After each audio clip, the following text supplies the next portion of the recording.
Guys, balik lagi bersama gua Michael, Raja Terakhir dari Isekai. Episode kali ini masih sesuai dengan konsep tidak mau membahas drama. Dan thank you banget buat Anime Freak karena udah ngasih input dan ngasih masukan yang akhiran gua jadiin konten untuk konten kali ini. Walaupun sebenarnya gua ada 3 drama gede yang bisa aja gua naikin guys, tapi tetap gua belum mau, nanti Jumat baru kita bahas drama lagi. Oke, jadi sebelum gua mulai jangan lupa ritualnya, like, comment, share, subscribe seperti biasa. Terus abis itu juga ada barcode untuk Saweria, udah gua update. Ada yang minta request aneh bisa di situ, cek aja sendiri. Selebihnya langsung kita mulai ke obrolan coffee shop talk kali ini.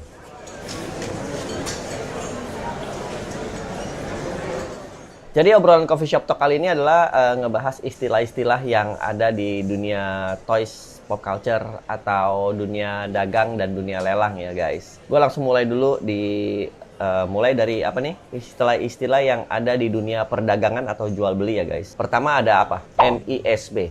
Artinya apa? Mint in Sealed Box. Itu adalah sebuah keadaan di mana barang itu adalah barang baru, grass, masih disegel dalam box aslinya, belum dibuka sama sekali. Kira-kira gitu guys. 2. MIB. Ada yang bilang MIB ini mint in box, ada juga yang bilang MIB ini mint in blister. Jadi biar beda, gua artikan di sini MIB itu adalah mint in blister. Blister itu adalah sebuah plastik keras ya guys, atau plastik yang ditempel ke karton kayak Hot Wheels, kayak McFarlane zaman dulu yang harus digunting. Nah, itu namanya blister. Jadi kondisinya sama, cuman bukan box tapi blister. Yang ketiga ada BIB atau BIB. Artinya apa? Artinya adalah back in box. Sebuah keadaan di mana barang itu bekas dibuka, mungkin bekas dipajang, mungkin bekas dimainkan, mungkin bekas di display, kita nggak tahu. Tapi keadaannya sekarang sudah dikembalikan lagi ke kardus seperti aslinya. Jadi adalah barang yang sudah dibuka gitu guys. Nah lanjut lagi guys adalah OFC. OFC adalah open for check. Ini adalah sebuah keadaan di mana barang sengaja dibuka guys. Hanya untuk dicek doang kelengkapannya, kebagusannya, keringkihannya, aksesorisnya lengkap atau tidak, dan setelah dicek tidak dimainkan, tidak didisplay, tidak dipajang, langsung dikembalikan. Biasanya barang-barang OFC ini adalah barang-barang vintage guys, barang-barang vintage yang memang super vintage banget. Nah si pembeli dan penjual ini biar sama-sama enak, biar nggak ada rasa curiga, jadi dibuka, dicek, dilihat, oh bagus, oh stikernya belum ngelotok, oh bukunya lengkap, oh dapat kartu, oh dapat ini, mekanismenya masih jalan, itu dikembalikan lagi. Itu namanya open for check. Gue lanjut lagi nih guys, masih di sekitar ranah-ranah jual beli ya guys ya. Ada istilah yang namanya PO. Itu adalah singkatan dari pre-order. Ini adalah sebuah masa di mana lu beli barang, tapi barangnya itu belum ready. Bahkan barangnya itu ready bisa-bisa di 2 bulan, 3 bulan, 1 tahun, 1 tahun setengah ke depan. Ini adalah sebuah masa di mana lu menunggu, tapi lu melakukan DP dulu di depan untuk sebagai tanda jadi. Gue lanjut lagi ke istilah berikutnya. Late PO. Late PO adalah PO yang telat atau late pre-order. Ini adalah sebuah waktu atau sebuah masa di mana waktu untuk melakukan PO itu sudah tutup, sudah tidak ada, sudah selesai. Tapi juga barangnya belum rilis. Jadi di antara tengah-tengah pre-order udah tutup dan barang belum rilis, masih ada lifespan yang panjang nih guys. Nah, lu melakukan pre-order di situ. Nah, ini disebut late pre-order. Nah, biasanya harga late pre-order itu lebih mahal sedikit daripada harga PO guys. Ya, karena kan order udah masuk ke pabrik, order udah jalan. Jadi lu melakukan di saat barang itu ya memang menunggu keluar, jadi lebih mahal aja sedikit. Gue lanjut lagi. Ready. Ready itu adalah sebuah masa di mana barang yang lu pesan itu udah ada di toko, tinggal lu bayar, lu bawa pulang, lu mainin. Barangnya udah ada, udah terpampang. Terserah kalau lu beli online, terserah lu mau check out Tokopedia, lu mau check out pakai Grab ke, lu mau check out pakai free ongkir. Pokoknya intinya barangnya udah ready, ada di toko dan siap kirim. Gue lanjut. Full pay. Full pay itu adalah istilah kalau lu melakukan pembelian, baik itu melakukan pembelian late PO atau baik itu melakukan pembelian PO, di mana lu melakukan pembayaran secara full. Biasanya teman-teman yang melakukan pembayaran secara full saat PO atau late PO itu mendapatkan sebuah perlakuan khusus dari tokonya. Biasanya mendapatkan free ongkir, atau dapat diskon, atau mungkin dapat merchandise hadiah atau apapun juga gua nggak tahu. Nah, jadi full payment adalah lo membayar barangnya secara full di saat barangnya masih PO, late PO, antara dua itu. Kalau barang ready ya lo memang harus bayar full, nggak bisa DP ya, namanya barangnya udah ready.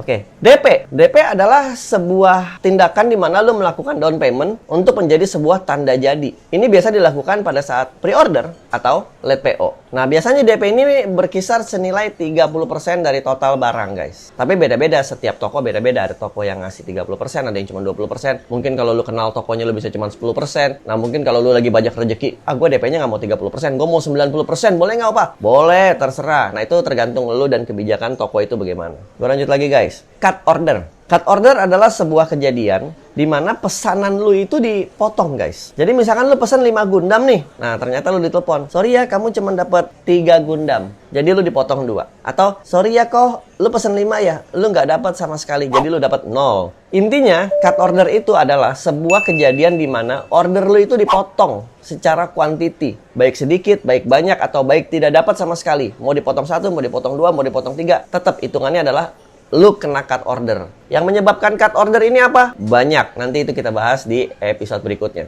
Lanjut. Istilah tikungan. Tikungan itu adalah, ini agak susah nih ngejelasin ini. Adalah sebuah kondisi di mana barang tertentu sudah di DP tapi tidak dilunasi. Jadi pembeli berikutnya hanya tinggal melunasi sisa pelunasan saja. Jadi gini, misalkan ada Gundam. Gundam ini harganya 1 juta. Udah di DP sama misalkan sama Iksan 300.000 misalkan. Jadi Iksan tinggal melunasi 700.000. Nah, saat ditelepon, San, ini barangnya udah sampai nih. Tinggal pelunasan 700.000 plus ongkir gitu kan. Nah, si Iksan ini mungkin lagi ada kesusahan, mungkin juga ganti nomor handphone, mungkin juga udah beli di tempat lain. Apapun alasannya, Iksan memutuskan untuk tidak jadi melakukan pelunasan. DP-nya kan nggak bisa balik. Nah, abis itu di-announce lah sama toko tersebut. Ini ada barang tikungan nih, Gundam A, tinggal bayar 700.000 saja. Jadi siapapun yang mau beli Gundam itu tinggal bayar harga tikungannya, yaitu 700.000. Kenapa? Karena 300.000-nya udah dibayar sama Iksan. Itu sering kejadian, guys. Itu beberapa juga kejadian. Tapi juga beberapa teman-teman yang punya toko juga memanfaatkan hal ini. Jadi tidak jujur kalau barang ini sudah di DP tapi dijual lagi dengan harga diskon 900.000. Jadi sebenarnya dapat cuan lagi bahkan. Tapi ada beberapa toko yang melakukan tikungan, guys. Nah, itulah istilah-istilah itu, guys. Gua lanjut ya.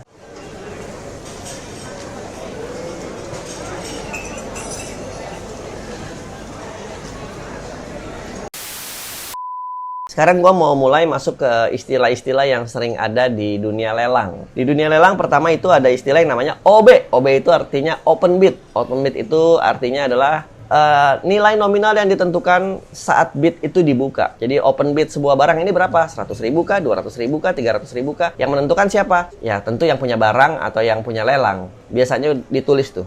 Lanjut, dari open bid ada NB. NB itu adalah next bid. Next bid itu adalah sebuah keadaan yang mengharuskan kalian mengikuti peraturan bid berikutnya itu dengan kelipatan berapa. Misalkan next bid dengan kelipatan 5.000, ya udah. Tadinya kalau ada yang buka 10.000, lu naiknya harus 15.000, 20.000, 30.000, 50.000, lu kagak boleh naik 13.500, nggak boleh. Itu udah ada peraturannya dan udah ditentukan dan biasakan membaca ya, guys. Nah, lanjut ya.